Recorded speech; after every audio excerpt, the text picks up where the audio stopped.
A young woman named Alara lived in a village nestled beside a whispering willow grove. She was known for her beautiful voice, but she was also painfully shy. She dreamed of singing in the village square's annual festival, but the thought of performing in front of a crowd filled her with terror.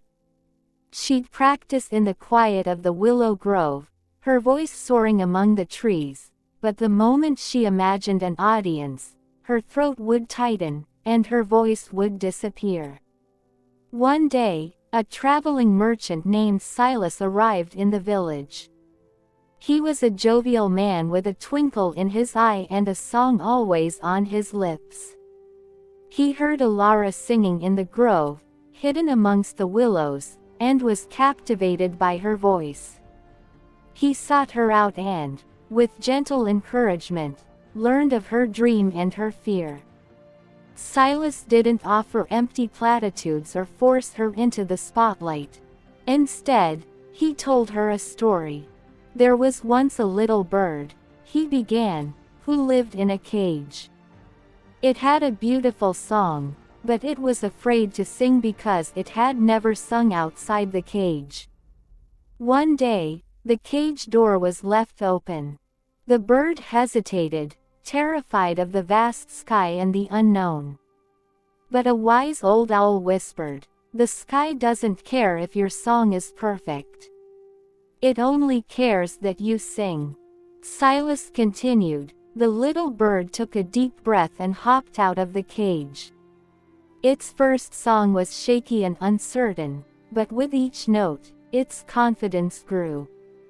It sang to the sun, the wind, and the stars, and it discovered the joy of sharing its song, regardless of any imperfections. Alara listened intently, the image of the little bird resonating with her. She realized that her fear of imperfection was keeping her caged, just like the bird. She had been so focused on the what-ifs and the potential for judgment that she had forgotten the joy of singing itself. The festival was just a week away. Alara still felt the butterflies, but something had shifted within her.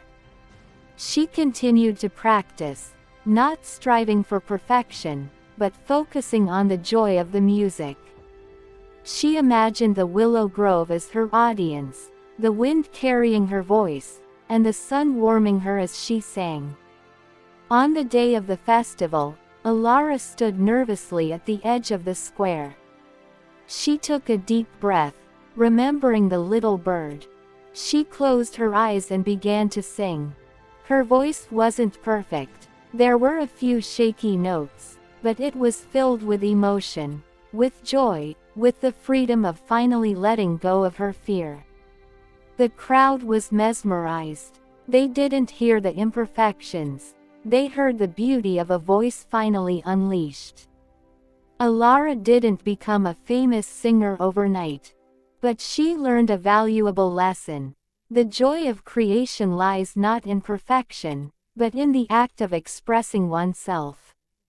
And sometimes, all it takes is a little nudge from a wise traveler and the courage to open your own cage.